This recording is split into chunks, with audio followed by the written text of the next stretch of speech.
My father was always looking for how the population was hurting or helping nature.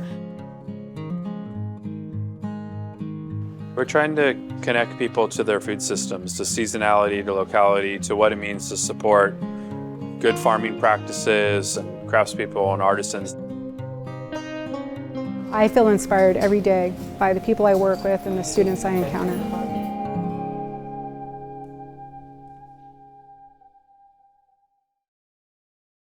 Bay Area Bountiful is about agriculture. It's about feeding us. It's about land and water. It's about the health of our planet. It's about stories that matter.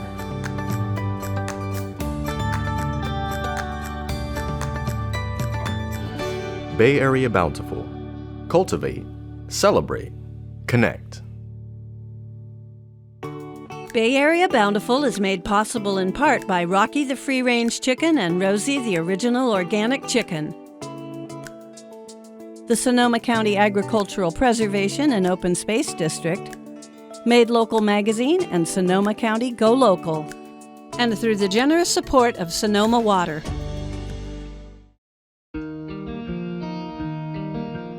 Our Bay Area is indeed bountiful, with scenic vistas, rich agricultural heritage and food resources, and innovative game changers leading the way to a healthy, more equitable way of life. As a boy, the natural beauty of wild places around the bay inspired conservationist Dr. Martin Griffin to devote his life to preserving them. Marty and wife Joyce now live in Belvedere. They were the most beautiful places in the world that I'd ever seen, and I determined to try to protect them from being Los Angeles-ized.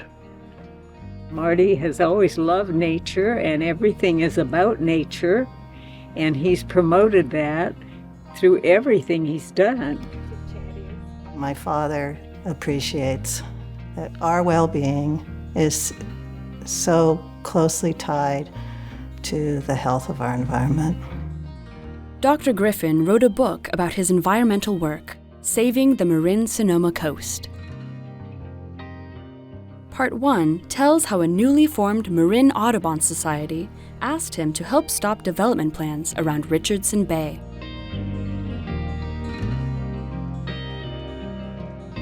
Today, the Richardson Bay Audubon Center and Sanctuary overlooks waters saved from landfill.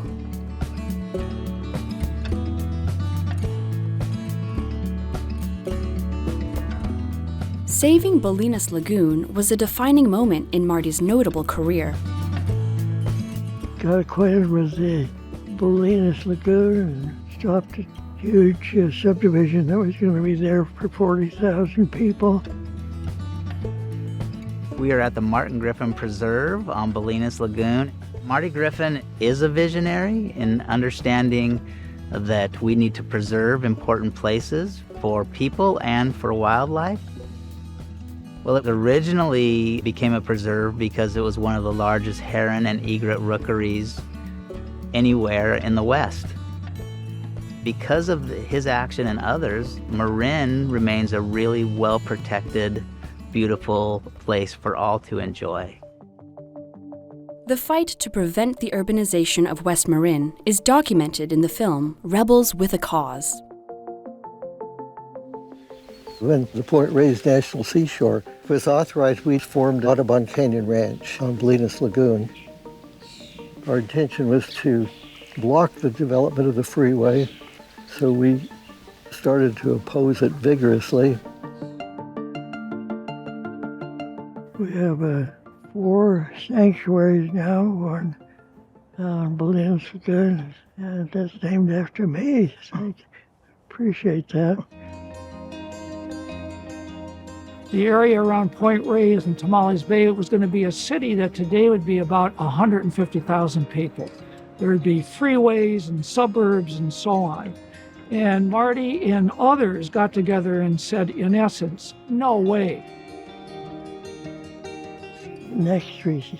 The battle to save Tomales Bay was probably the biggest land use battle in history. Went on for 7 years, and we did stop the development there.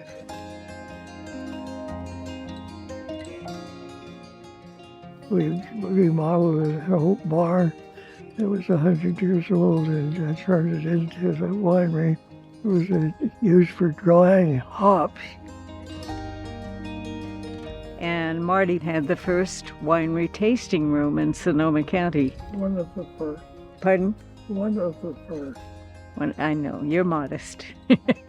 And what's interesting is they cannot tear it down because it's a national landmark.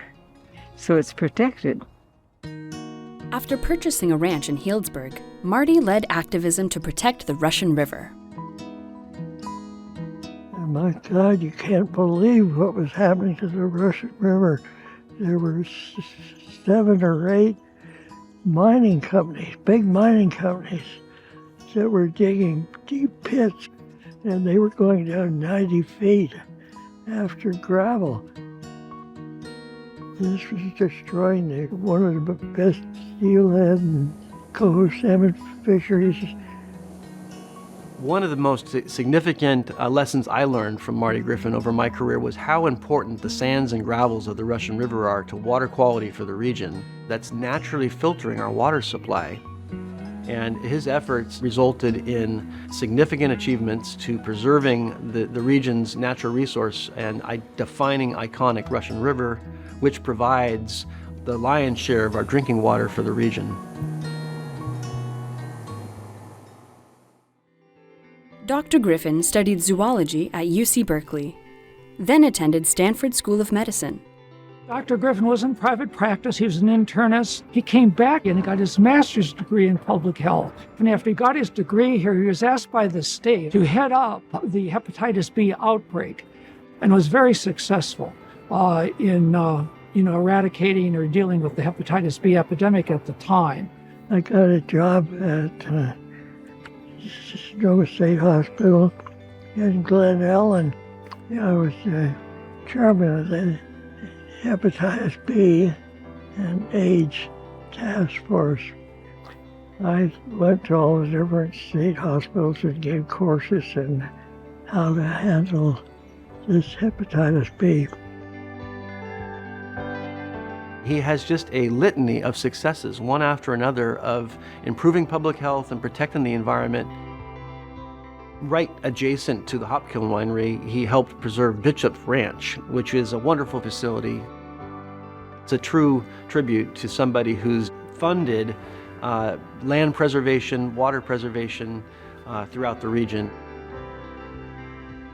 In 1990, my father donated 44 acres of second growth forest and gravel bars to the Sonoma Land Trust, and it's named the Griffin Riparian Preserve to protect the river from future gravel mining insults.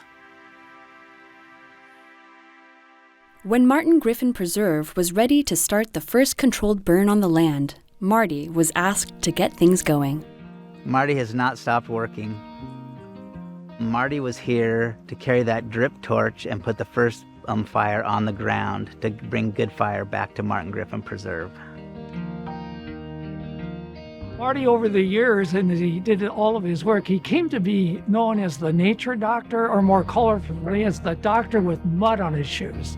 And he was very proud of that. He liked that a lot. Today, a beautiful outdoor terrace at the School of Public Health is a gift from Marty and Joyce. Joyce and I have contributed a terrace on a new public health building in Berkeley. Magnificent building. There's the egret. And so the garden has really been designed to reflect Marty's values, to reflect nature and the environment, and how that promotes our health. Conservation work is hard, and Marty's not afraid of hard work. Marty has a compass that's always headed due north, and he stays true to that. And that is a feature that few can claim. Dad is still leading a very active life. He realizes that you need to keep your mind and eye on what's going on. Always more to do, but we need to recognize our progress and look at it squarely. To this day, Dr. Marty Griffin is unwavering in his goal of making a difference for people, wildlife, and the environment. What this world needs is 50% of the nature protected and reserved, because that's really the basis for all life.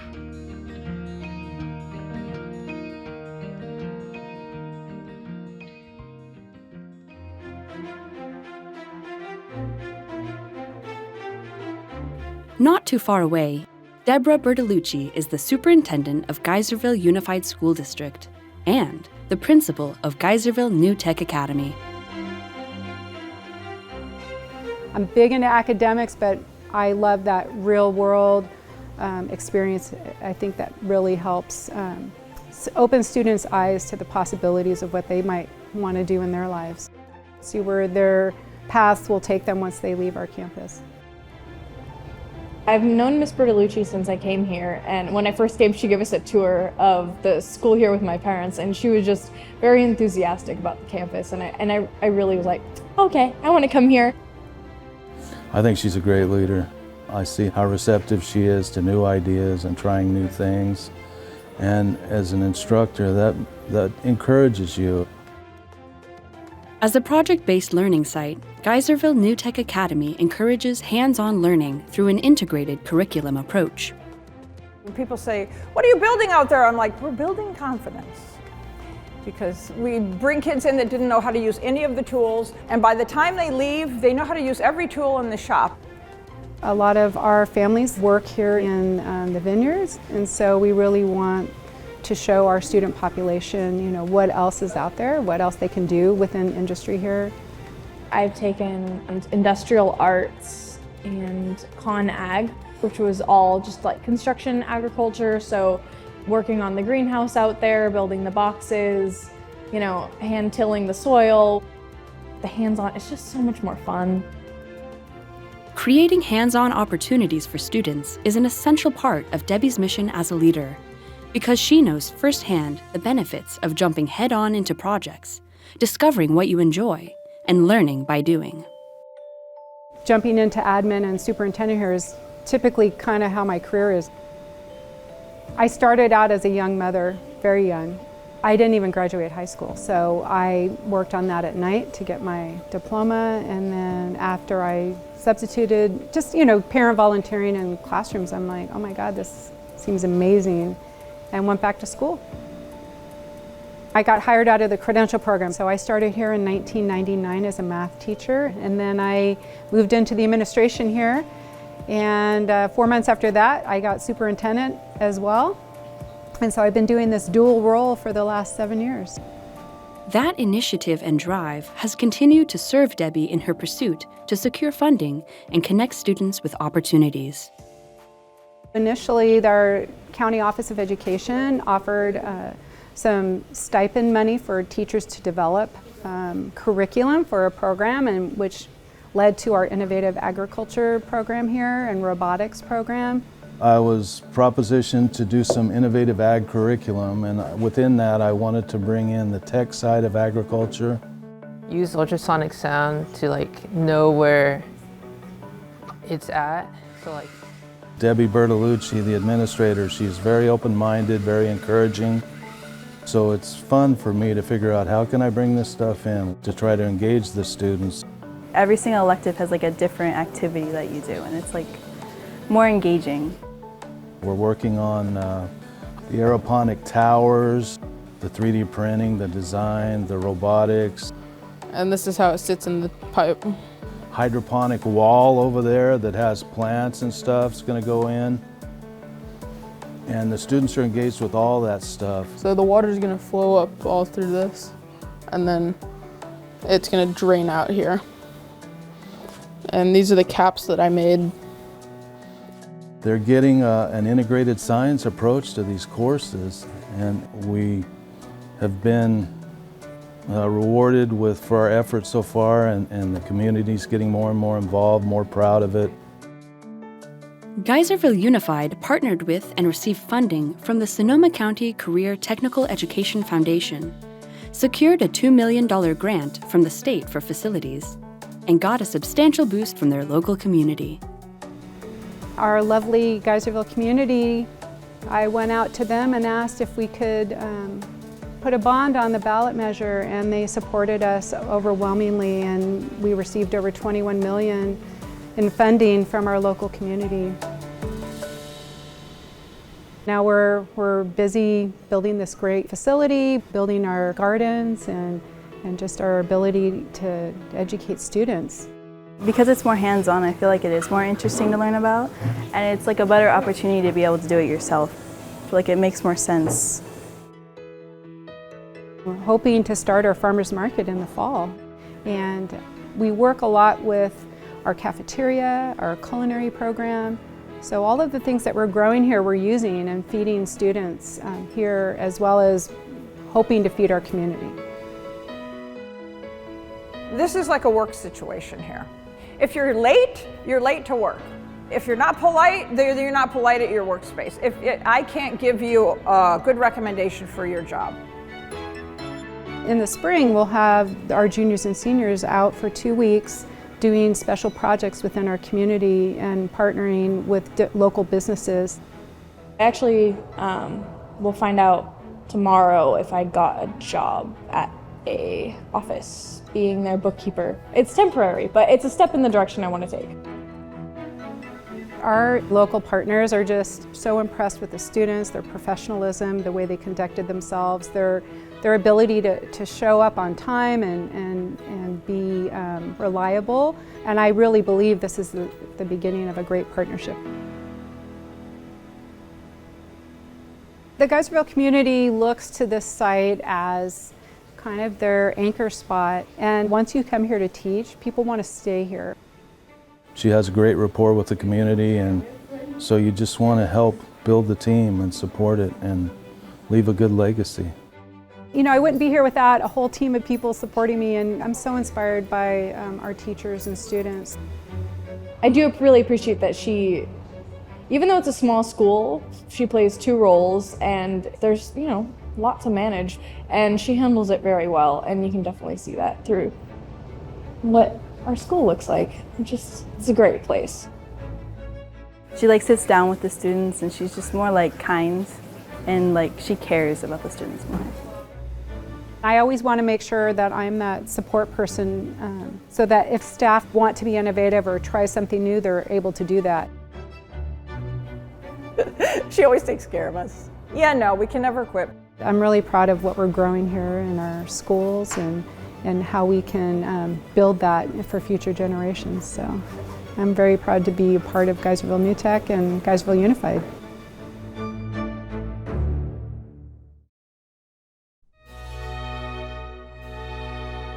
In Healdsburg, Single Thread is a source-focused, farm-driven restaurant rooted in Japanese principles and traditions about hospitality, food culture, and service. At Single Thread, the relationship between farmer and chef is at the heart of everything they do. The Michelin Green Star is really an exciting new distinction. It's really recognizing restaurants specifically that are focusing on sustainability as part of their core ethos and their core experience. And for us, it's something every day. It's really built into what we do. My role as a chef here is really to tell the story and to translate what Katina does out on the farm. And her farm team is spending months and months and months to grow something that I have in the kitchen only for a few hours. So every day here in the restaurant, we're telling the story of today. This is what's happening on our farm this season, this moment. This is what's coming around us in Sonoma County that we're the most excited about. And so we are really steeping the guest into that moment in time. So it's a sense of place about here in Sonoma County, but also it's a sense of the place and time. So this moment within the season. So we're really kind of just translating what the farm does, and not only telling the story through the flavors and visually and the beauty of everything that they grow, but also their practices. And so our sustainable practices, Katina's regenerative agriculture, not just what we farm and the final result, but how we go about it, how we source anything that we have in here, but in particular, the practices on Katina's farm. We are really focused on bringing biodiversity to this grape growing region. We're in wine country here. We're surrounded by vineyards, and we're on a 24-acre farm. So we're able to bring in a lot of biodiversity and help to bring those layers of resiliency and resistance to our environmental changes that we're clearly experiencing. But we love it so much, and we really take our jobs as stewards of the land very seriously to not just provide and serve ourselves, but the mark that we can make, the everlasting impact that we can make for many generations to come. You know, what we put in the ground is always a discussion, and it's a discussion between farmers and chefs.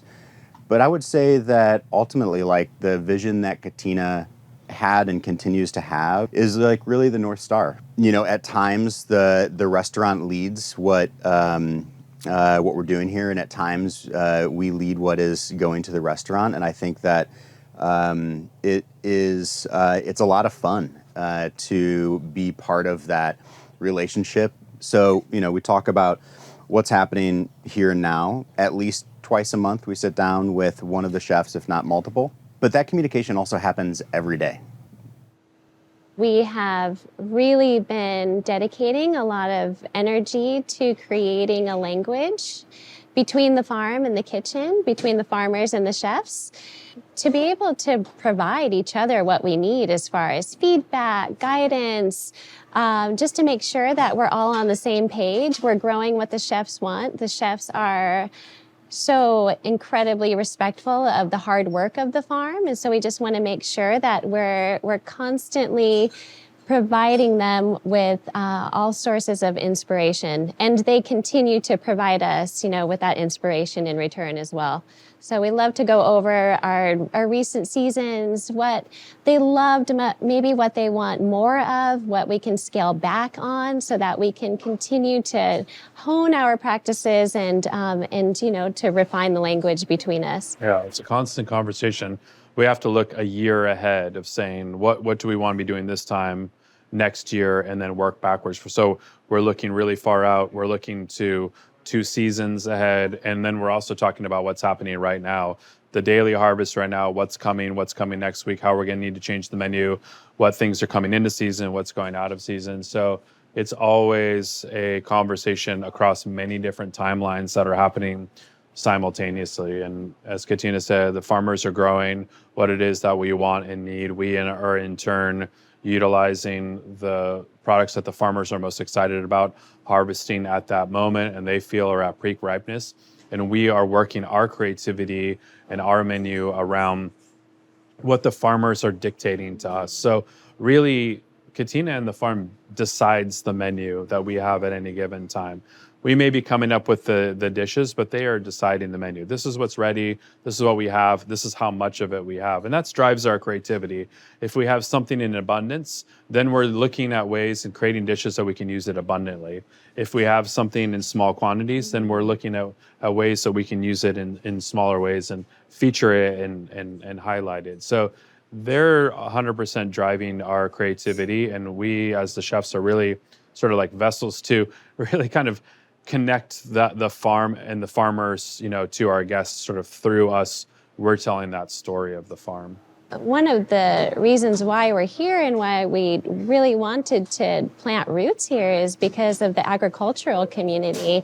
It's just so incredibly supportive and inspiring, and I wanted to be a part of it. And we're farming amongst so many different climates, and you know, just being able to experience all the diversity here is just so enriching.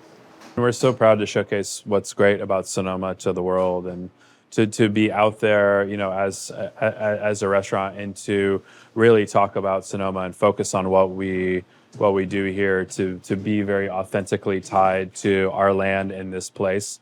It gives us great pride to go out there into the world and talk about this amazing place that we live, the incredible winemakers that are here, the incredible artisans and craftspeople here, other chefs, other farmers. Everything that's done here is just so special. So we have a lot of pride in to go out into the world to really talk about this place.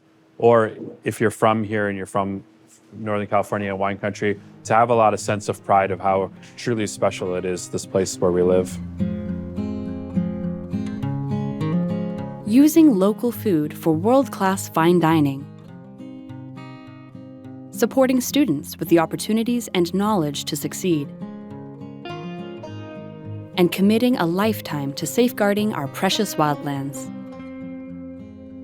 These are some of the remarkable ways that local heroes are giving back in Northern California.